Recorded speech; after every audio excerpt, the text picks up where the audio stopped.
ॐ अज्ञानतिमिरान्धस्य ज्ञानाञ्जनशलाकया चक्षुरुन्मिलितं येन तस्मै श्रीगुरवे नमः। वाञ्छाकल्पतरुभ्यश्च कृपा सिन्धुभ्य एव च पतितानां पावनेभ्यो वैष्णवेभ्यो नमो नमः। नमो महावदान्याय कृष्णप्रेमप्रदायते कृष्णाय कृष्ण चैतन्य नाम्ने गौरत्विषे नमः।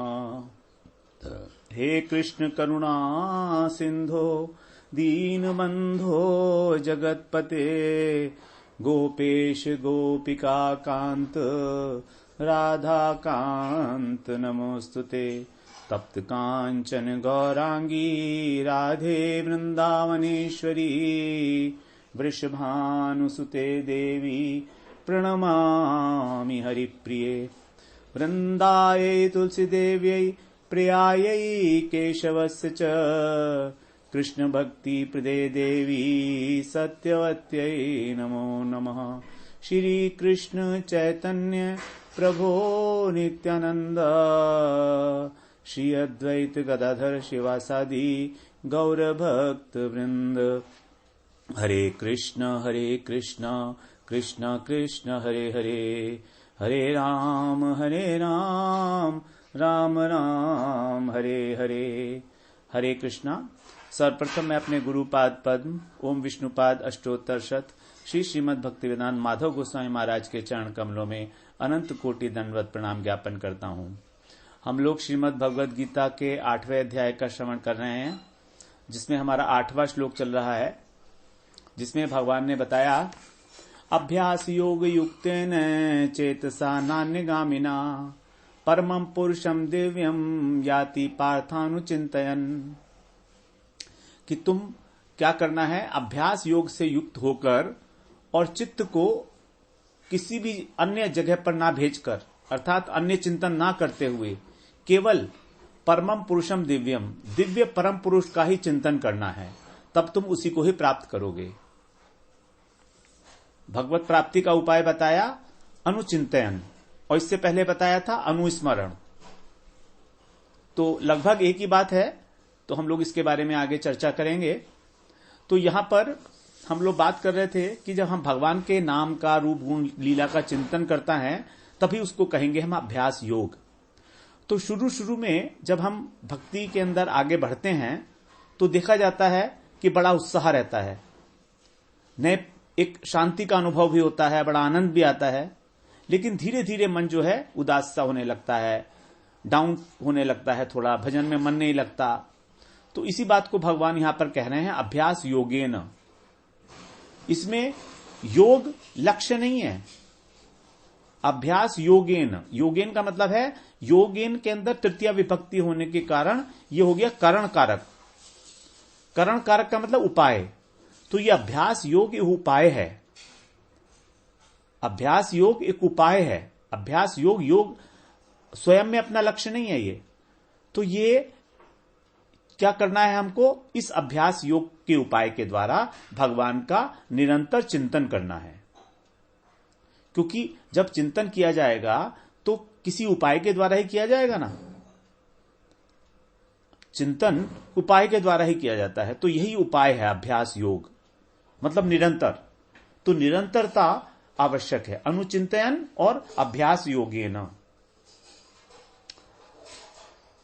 तो इस प्रकार से यहां पर अभ्यास को उन्होंने योग कहा, अभ्यास नहीं, सिर्फ अभ्यास योग।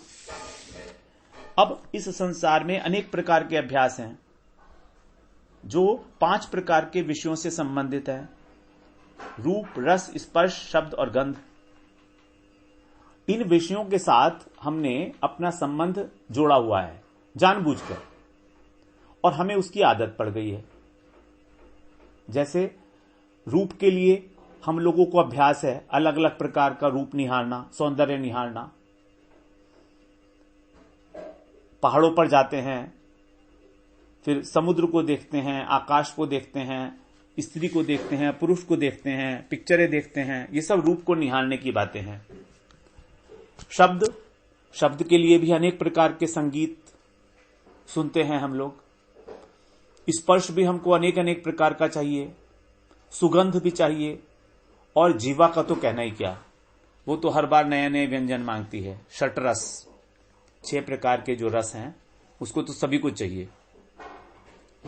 हमारी कभी तृप्ति नहीं होती इन विषयों से, क्योंकि संसार के जो विषय हैं ये अधूरे हैं।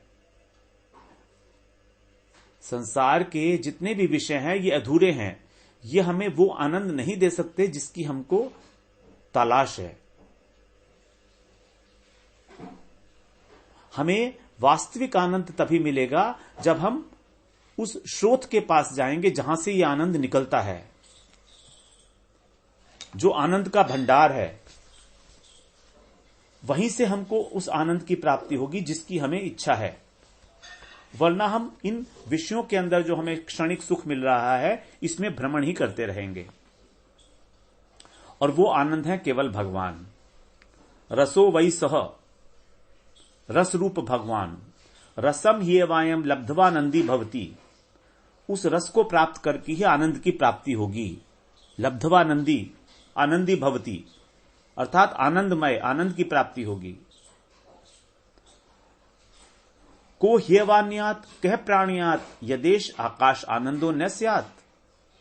यहां पर कह रहे हैं कि यदि भगवान आनंद स्वरूप नहीं होते तो कौन प्राणों को धारण करता, कौन जीवित रहता, कौन प्राणों को धारण करने की चेष्टा करता बिना आनंद के।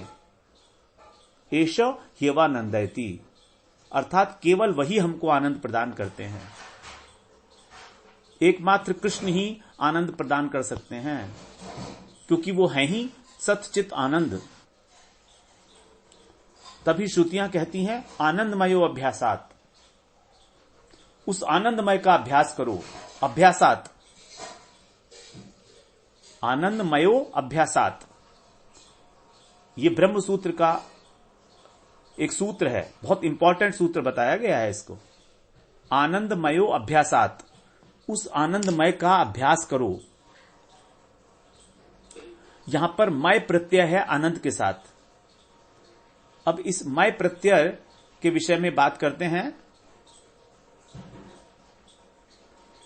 मय प्रत्यय का जो अर्थ है वो 2 प्रकार से लिया जाता है, प्रचुरता के स्वरूप के अर्थ में भी और स्वरूप के अर्थ में भी।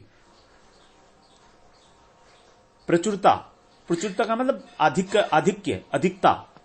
तो जैसे भगवान हैं वो कैसे हैं, षड ऐश्वर्य संपूर्ण भगवान है, षड ऐश्वर्य पूर्ण भगवान। तो उनमें आनंद प्रचुर मात्रा में है, आनंद उनमें प्रचुर मात्रा में है। जैसे हम कहते हैं ना, ये स्थान जलमय हो गया। तो जब स्थान जलमय हो गया तो स्थान के ऊपर केवल जल ही जल दिख रहा है, केवल जल ही जल। लेकिन यहां पर स्थान का लोप नहीं हुआ है, स्थान अभी भी है। स्थान जल नहीं बन गया है, स्थान जलमय हो गया है, मतलब जल में डूब गया है, क्योंकि जल की प्रचुरता हो गई है। तो यहां पर मय प्रत्यय का जो इस्तेमाल किया गया है वो है प्रचुरता के अर्थ में। अब दूसरा इसका अर्थ है स्वरूप के रूप में। स्वरूप का मतलब है कि वहां पर केवल आनंद ही आनंद है। तो जब हम भगवान के लिए कहते हैं आनंदमय, तो वहां पर भगवान केवल आनंदमय ही आनंदमय है और कुछ है ही नहीं। वो स्वरूप के अर्थ में लेना होगा इसका अर्थ हमको, कि केवल आनंदमय है, आनंदैक मात्रम। जैसे दीपावली में खांड की मिठाई बनी होती है अलग अलग शेप्स की, कोई घोड़ा है, कोई हाथी है, कोई गुड़िया है, अलग अलग प्रकार से। लेकिन चाहे उसके सिर से खाओ चाहे उसके पैर से खाओ, लगेगा तो मीठा ना, क्योंकि सब कुछ उसमें मीठा ही मीठा है। उसी प्रकार से भगवान जो है केवल आनंद ही हैं, आनंदमय ही हैं, आनंद के ही बने हुए हैं। तो भगवान में 3 चीजें हैं, सत भी है पूर्ण मात्रा में, चित्त भी पूर्ण मात्रा में, और आनंद भी पूर्ण मात्रा में। इसलिए वो कहा गया सत चित्त आनंदमय। तो इस प्रकार से जब अभ्यास किया जाएगा, जब हमारे चित्त की गति केवल भगवान की ओर होगी, इसी बात को आगे बताया चेतसा नान्य गामिना, न अन्य गामिना, न अन्य गामिना, मतलब चित्त कहीं और नहीं जाना चाहिए, अर्थात चित्त से किसी और प्रकार का चिंतन ना हो, केवल भगवान और भगवान से संबंधित वस्तुओं का ही चिंतन हो। अगर कहीं गया भी तो फिर लौट कर आ जाए भगवान के चरणों में। क्यों? क्योंकि वो सर्वश्रेष्ठ वस्तु हैं, वो हमारा उद्देश्य है, वो ही हमारा प्रयोजन है। हमने निर्णय कर लिया है कि अब हमारे जीवन में उन्हीं की प्रधानता है, उन्हीं का महत्व है और बाकी सब कुछ गौण है। जैसे जिस वस्तु में भी हमारी महत्व बुद्धि होती है, हमारा मन उधर ही भागता है। फिर जब हमारा मन उस ओर भागता है तो हमें किसी प्रकार का टेंशन नहीं होता, उसमें तनाव नहीं होता। जैसे हम ऑफिस जाते हैं तो ऑफिस जब जाते हैं तो ऑफिस जाने का एक टेंशन होता है, आपने देखा होगा। ऑफिस जाने का एक टेंशन होता है, क्यों? कारण यह है कि हमारा मन स्वाभाविक रूप से ऑफिस जाना नहीं चाहता। लेकिन जब हम ऑफिस से घर आते हैं तो क्या घर आने का टेंशन होता है किसी को? घर वापस लौटने का टेंशन होता है? नहीं होता ना। क्यों? क्योंकि घर हमारे मन में बसा हुआ है, हमारे मन की स्वाभाविक गति जो है घर के ऊपर है, घर की ओर है। इसीलिए तो जब तक ऑफिस अपना नहीं मानते हम, तब तक ऑफिस का टेंशन है। जो बिजनेस वाला है उसको बिजनेस में जाने का टेंशन नहीं होता, क्योंकि वो उसका अपना बिजनेस है। लेकिन जो सर्विस करते हैं उनके लिए टेंशन है, क्योंकि वो किसी और का ऑफिस है, उनका नहीं है। तो बात इतनी ही है कि हमारे मन में महत्व किस चीज का बैठा हुआ है। जो अपना है उसका महत्व है, और जो अपना नहीं है उसका कोई महत्व नहीं है। तो भगवान अगर अपने हैं तो उनका महत्व होगा, और अपने नहीं है तो उनका क्या महत्व? होंगे तो होंगे। भगवान को कहा गया षड ऐश्वर्य संपूर्ण भगवान है, ऐश्वर्यवान है, तो हम कहेंगे अरे होंगे तो होंगे, हमारा तो कोई उनसे लेना देना नहीं है, होंगे तो होंगे, हमें क्या लेना देना। अगर कोई करोड़पति व्यक्ति है तो हमें उससे क्या लेना देना।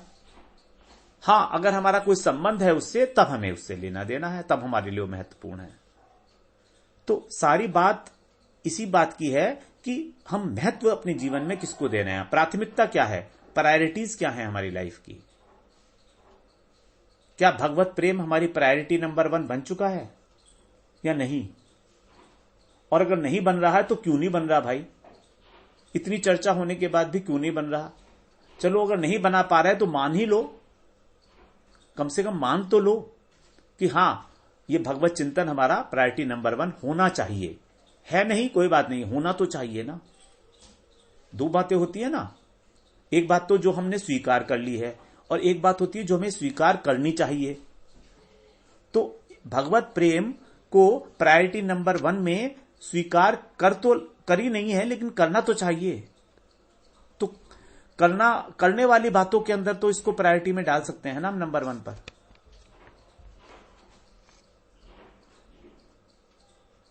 और भगवत गीता को अध्ययन करने का उद्देश्य भी यही है। ये सारी सिद्धांतिक बातें, इतनी तत्व ज्ञान की चर्चाएं, ये सब हमारी बुद्धि को परिष्कृत करने के लिए हैं, हमारी बुद्धि को संशोधित करने के लिए हैं, कि हमारी बुद्धि में क्लियरली ये बैठ जाए। कम से कम इस जन्म में इतना तो मान लें हम लोग कि हां, मेरे जीवन का उद्देश्य एकमात्र कृष्ण प्रेम ही होना चाहिए। अगर है नहीं तो कम से कम होना तो चाहिए। और अगर हमने ये इच्छा भी कर ली ना बहुत तेजी के साथ कि होना चाहिए, तो हो जाएगा। सच मानिए, हो जाएगा। इस जन्म में ही हो जाएगा, नहीं तो अगले जन्म में तो होगा ही होगा। वही एकमात्र गति है। चेतसा नान्य गामिना, अन्य कहीं पर उसको भेजो ही मत, डोंट अलाउ इट। क्यों भेजना है मन को इधर उधर? उसके लिए हमको प्लानिंग करनी पड़ेगी, एक शेड्यूल बनाना पड़ेगा अपना, कि कहां कहां हमारा मन जाता है, और उसको कैसे वहां जाने से रोकना नहीं है, बल्कि जहां जा रहा है वहां पर ही कृष्ण को संयुक्त कर देना है उसको। जैसे हमारा मन मान लीजिए जा रहा है घूमने के लिए, पार्क में जाने का मन कर रहा है, तो पार्क में जाके फिर जब हम लोग फूलों को देखेंगे तो वहां पर भी कृष्ण की याद आएगी हमको। क्योंकि कृष्ण जो है वो पुष्प चयन करते थे।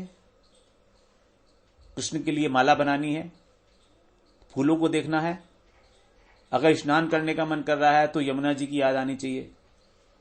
इस तरह से हम लोग अपने जीवन में जहां जहां मन जा रहा है वहां वहां कृष्ण को स्थापित कर सकते हैं, कृष्ण से संबंधित वस्तुओं को वहां पर लगा सकते हैं। This is an attitudinal change.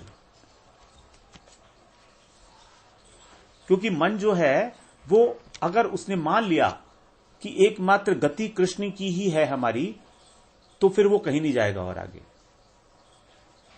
गोपियों के जीवन में यही तो देखा गया। जब उद्धव जी आए उन्हें समझाने के लिए कि कृष्ण तो तुम्हारे हृदय के अंदर विराजमान है, तुम कहां उनको ढूंढ रही हो, अपनी आंखें बंद करके योग की साधना करो। तो गोपियां क्या कहती हैं? ऊधो मन ना भय 10-20, ऊधो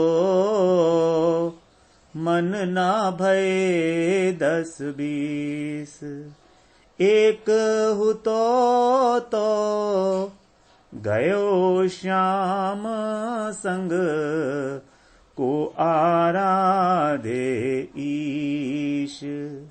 एक ही तो मन था, अब वो तो ले गए कृष्ण।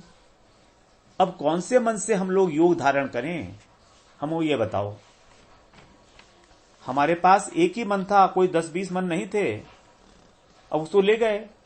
एक हुतो तो गयो श्याम संग, तो चला गया, हम हमारे पास नहीं है। यही है मन। तो मन में जब एक बात बैठ जाती है तो उसको निकालना बड़ा मुश्किल होता है।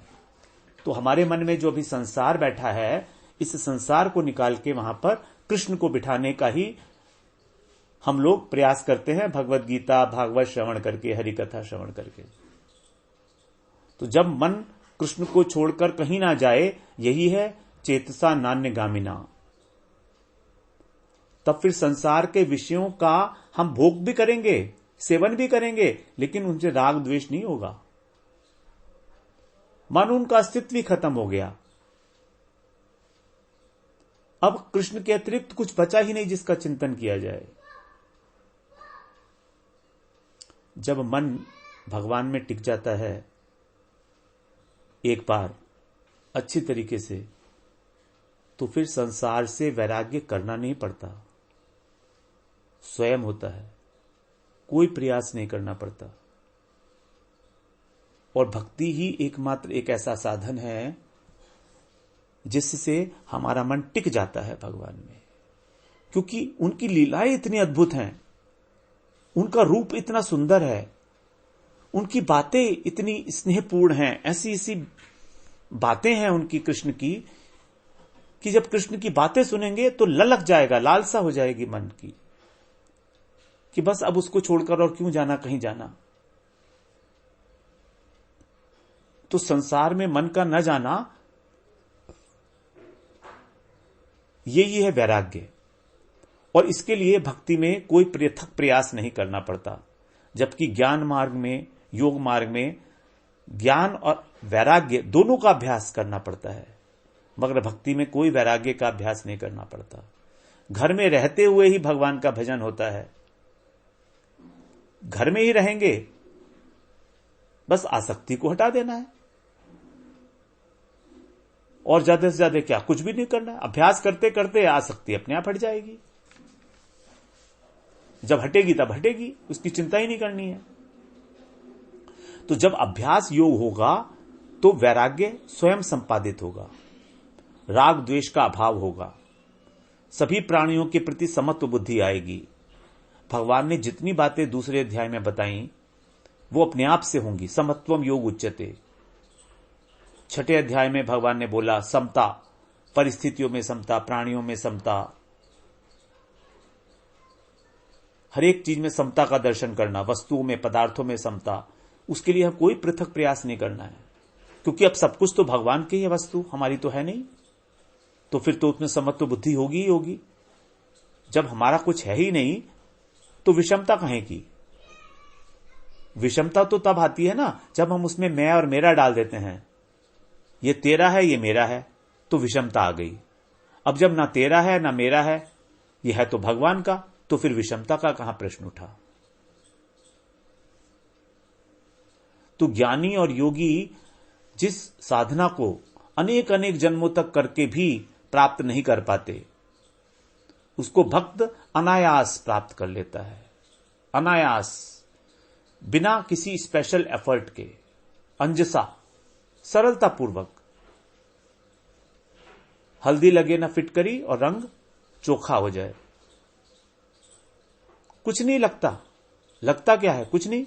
जो कर रहे थे वही करना है, कुछ भी तो स्पेशल नहीं करना है, लेकिन केवल भाव बदल लेना है। अभी तक संसार के नाम की माला जप रहे थे, अब भगवान के नाम की माला जपेंगे। अभी तक संसार से प्रेम कर रहे थे, अब भगवान से प्रेम करेंगे। अभी तक संसार की चर्चा सुन रहे थे, अब भगवत चर्चा सुनेंगे। वही तो कर रहे हैं, चर्चा तो सुननी है। कहीं कान को बंद करके तो नहीं बैठ रहे, आंखों को बंद करके तो नहीं बैठ रहे हैं, जंगल में तो नहीं जा रहे हैं। हां, बुद्धि जो है हमारी अब व्यवसायत्मिका हो गई है, निश्चयात्मिकता हो गई है। तभी होगा चेतसा नान्यगामिना। बड़ा महत्वपूर्ण है चेतसा नान्यगामिना। चित्त कहीं भी और अनुरक्त ना हो, अदरवाइज हमारा चित्त इधर उधर भागता है हमेशा। अब तीसरी बात है इसमें, पहली बात हुई अभ्यास योगेन, दूसरी बात हुई चेतसा नान्यगामिना। अब तीसरी बात एक और है, हम विचार कर लेते हैं उस पर। अनुचिंतयन परमम पुरुषम दिव्यम याति पार्थानुचिंतयन। अनुचिंतन, अनुचिंतन का मतलब वही निरंतर और वैष्णवों के अनुगत्य में चिंतन करना। और इसके अलावा हमारे पास कोई उपाय है क्या? हम भगवान का चिंतन करेंगे तो कैसे करेंगे? क्या हमने देखा है उनको? नहीं देखा। तो फिर हमें तो पर फोर्स, जबरदस्ती आश्रय लेना ही पड़ेगा शास्त्रों का, वैष्णवों का, गुरु का। शास्त्र ही हमको दिखाएंगे कि भगवान क्या हैं, भगवान कैसे हैं। भगवान के स्वरूप का वर्णन कहां मिलेगा? शास्त्रों में मिलेगा। और उस स्वरूप को देखा किसने है? वैष्णवों ने, गुरु ने। तो वही हमें अपना अनुभव बताएंगे। तो शास्त्र हमको थ्योरी बताएंगे और वैष्णव और गुरु जो हैं उनका जो आचरण है उससे हमें अनुभव होगा, वो विज्ञान होगा। तो ज्ञान तो शास्त्रों से अर्जन हो जाएगा, लेकिन विज्ञान जो है उसके लिए तो वैष्णव के संग करना ही होगा।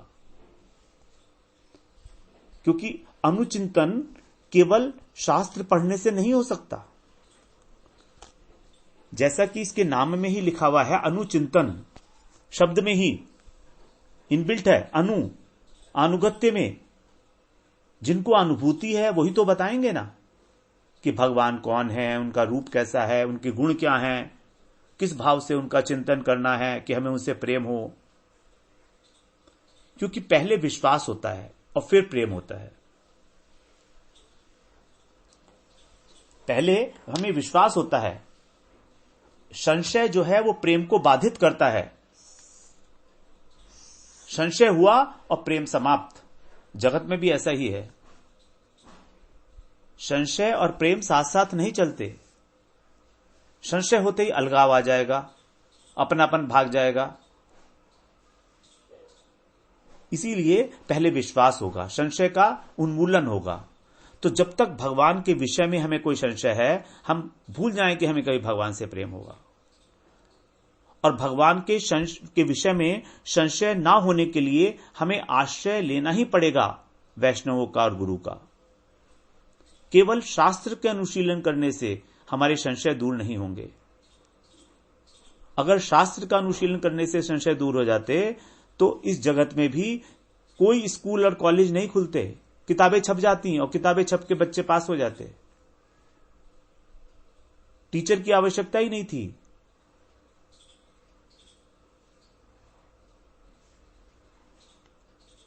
तो संशय से हमको, संशय का मतलब है अपनापन नहीं है। जब तक हमें संशय है कि भगवान है कौन, हमें प्रेम कैसे होगा? हमें यही नहीं पता है कौन वो। और बिना विश्वास के, बिना उनकी महिमा जाने उनका अनुभव कैसे होगा, उनका चिंतन कैसे होगा? तो ना प्रेम होगा, ना अनुभव होगा, ना चिंतन होगा। गुरु बताते हैं कि हमें भगवान कितना अधिक प्रेम करते हैं, कितना अधिक ध्यान रखते हैं हमारा, सब कुछ देते हैं हमको, अकारण स्नेही, अहेतुक स्नेही हैं। कोई कारण नहीं है भगवान हमसे प्रेम करें, इस बात का कुछ नहीं चाहते हैं वो हमसे, वो हमें देना चाहते हैं। वो अपना सारा साम्राज्य हमें देना चाहते हैं। वो कहते हैं कि तू क्यों एक कंगाल का पुत्र बनके अनाथ होकर इस जगत में भ्रमण कर रहा है? तू तो मेरा पुत्र है, अमृत पुत्र है, अमृत पुत्र। अमृत पुत्र जो भूल गया है कि वो अमृत का पुत्र है। फिर याति पार्थानु दिव्यम, याति परमम पुरुषम दिव्यम। अनुचिंतन का फल क्या है? वो उस दिव्य परम पुरुष को प्राप्त हो जाता है। तो पुरुष का अर्थ है यहां पर भगवान, जो पुर में रहता है और भोग करता है। तो संसार में भोक्ता कौन है? एकमात्र परम भोक्ता, अहम ही सर्वज्ञानाम भोक्ता च प्रभुरेव च। वास्तविक भोक्ता केवल भगवान है। हम तो केवल मान्यता करते हैं कि हम भोक्ता हैं, हम हैं नहीं। हम अंश हैं भगवान के, इसलिए हम भोग्य हैं भगवान के, ना कि भोक्ता। तो जो भगवान को तात्विक रूप से भोक्ता न मानकर स्वयं को भोक्ता मान रहा है और कर्ता मान रहा है, वो अपने स्थान से च्युत हो जाता है।